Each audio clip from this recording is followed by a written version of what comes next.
Hello, everyone. I'm Greg Gutfeld, along with Jedediah Bila, Geraldo, Eric Bolling, and Ainsley Earhart. This is The Five.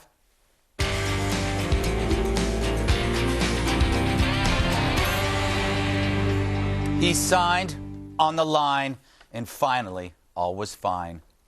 The best way for the Republicans to win is if I win the nomination and go directly against whoever they happen to put up. And for that reason, I have signed the pledge. Yeah.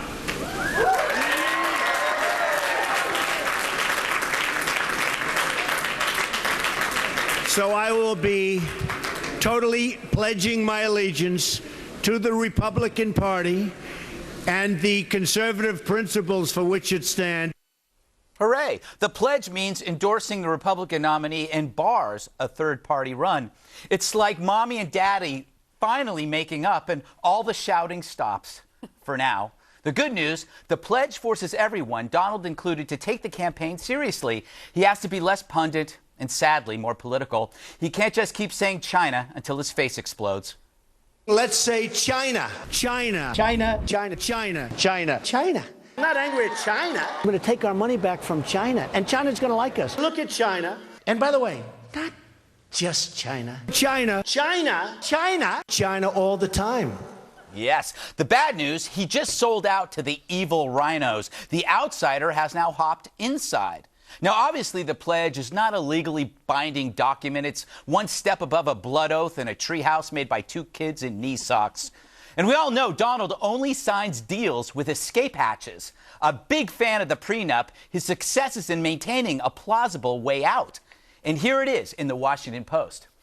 Trump's priority is to be treated with respect by the national GOP. If that relationship should ever sour, he could consider changing his mind. Now, that does not sound like in sickness or in health. But as we ponder Trump going third party, why not second? After all, Trump could rule as a Dem, a party that's all pantsuit, no cattle. Trump's for higher taxes, a trade war, defends Planned Parenthood, and single payer. Talk about a persuasive candidate. He's turned millions of righties into lefties. So while I'm glad he signed the pledge, pledges are meant to be broken. Remember, no new taxes lasted as long as a fruit fly's puberty. In sum, the only good pledge is the kind that polishes your wood or the one that fetches you beer at a kegger. All right. I got the last one. I just got it, like the freshman pledging. And the other one, the pledge you spray on your furniture. Well, that I got. I got to credit Ben Craw HuffPo for the China montage, which was beautiful. Eric, what do you make of the pledge?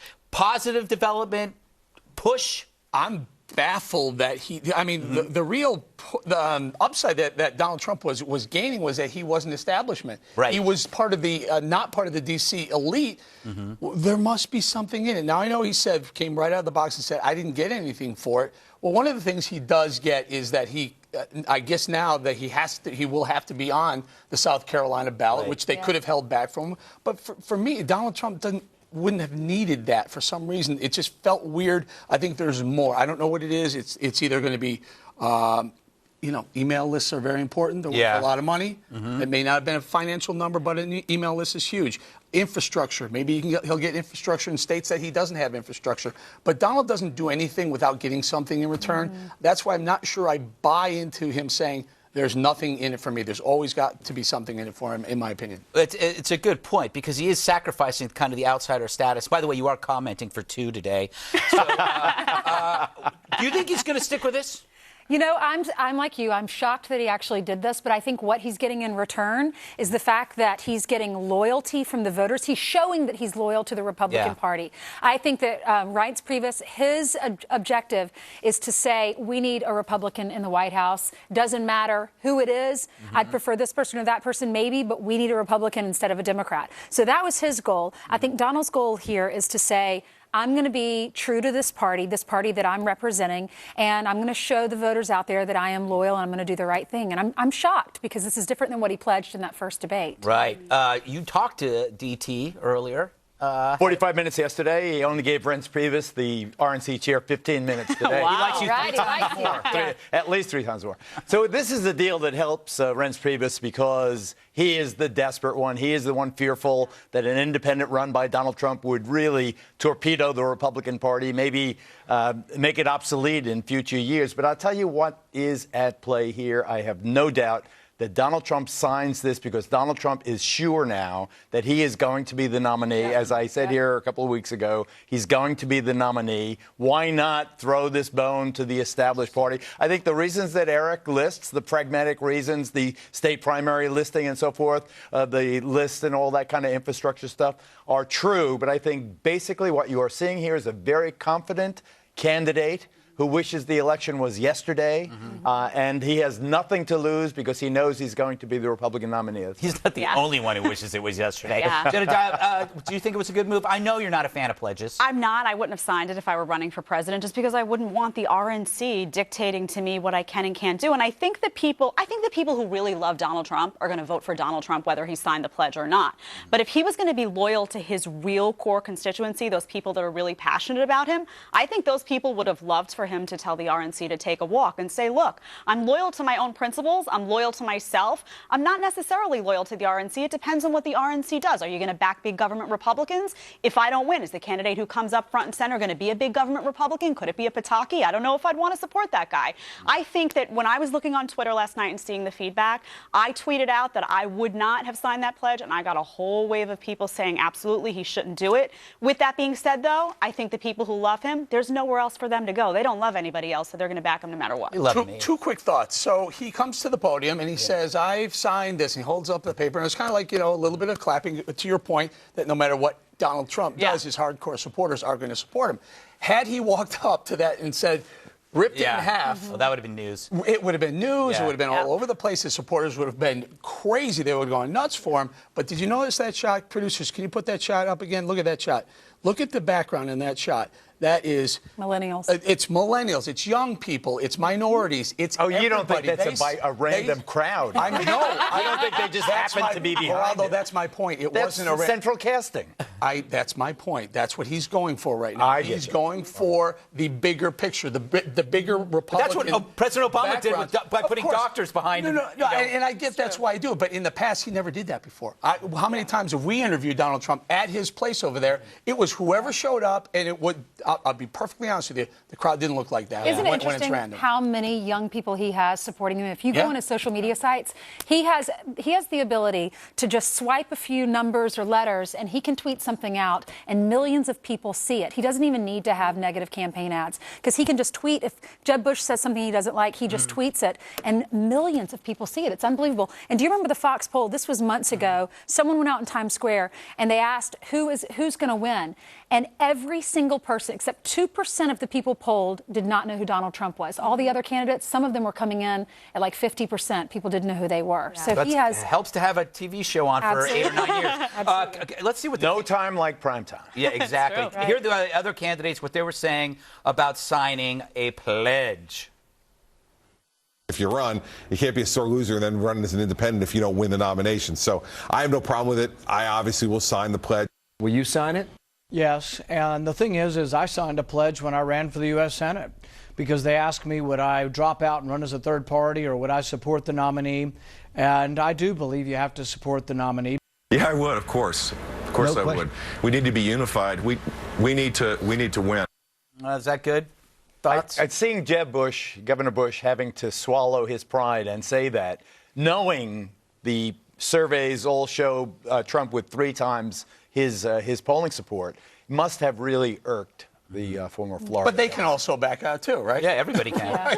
Your point to be pledges being what. But look worth at the paper they're news written they on. got. They dominated. We led the show with this fake event. Yeah. I mean, really, this was a made-for-TV event. It really was. Those other guys didn't have a press conference when they That's signed true. the pledge. That's Why? true. Pledge. Isn't it kinda hokey? Chris Like, Christie this looked is- through his papers and said, "Oh yeah, I signed it like 4 months This ago." was done at Kinko's. This is what it is. Exactly. And the date was off. Why was the date But off? Greg, can we talk about what this really is? It's not a piece of paper with pledge written on it. You know what this is? This is fear. This is the RNC I agree. fearful Absolutely. of Donald I Trump. agree. That's why this paper Yeah, you're was right. printed. Yeah. That's why we're talking But see, about it. don't It's you love- nothing else other than Don't with love Trump, a pledge. It has to do with making sure Donald Trump doesn't upend the ship. But he takes I pledge allegiance to the flag. I pledge allegiance to the. That's what having no prompter does. Yeah, that was a bit sarcastic. Was he being sarcastic? I hope so. Yeah. Can I roll? Sure. Probably the most powerful part of this press conference was when he addressed the other candidate in the room. Kanye West? Kanye West. You know what? I'll never say bad about him. You know why? Because he loves Trump. He loves Trump. He goes around saying, Trump is my all-time hero. He says it to everybody. So Kanye West, I love him. Now, maybe in a few years I'll have to run against him. I don't know, so I'll take that back. You know what? The funny thing about Trump, and this is what makes him honest, he likes you as long as you like him. Yeah. So he goes, I like the guy because he says nice things about me. That's in the heart of every human being, but they will never admit it. Right. If you ever watch him on Twitter, he's always praising everyone's performance. Great job on TV, fantastic. And then you go and watch the segment, it's because that person was saying Donald Trump's the best. He's the guy to lead the nation. So yeah, but you know what? You're right. He's tapping into something that's very basic and very human. We all do ego. It. Yes, it's true. Only he's not afraid to put it front and center. Yeah. He's not afraid to say, look, this is part of human nature, and the guy likes me, and hey, well, you know what? That's cool. I like him too. But if the moment he says something bad, it's over. Kanye, no more Kanye. Isn't the real question whether or not that tactic has mitigated or reduced, minimized criticism? Absolutely. Has he scared away the critics by that tactic? If you like me, I love you. If you don't like me, I'm going to... It's a nice blanket. Right. It's a blanket. Well, look what happens to the presidential candidates that criticize him strongly. Their numbers just seem to sink, whereas the ones that seem to back him seem to rise. Because people see him as like the king of the fraternity. Right. You want to be in the fraternity?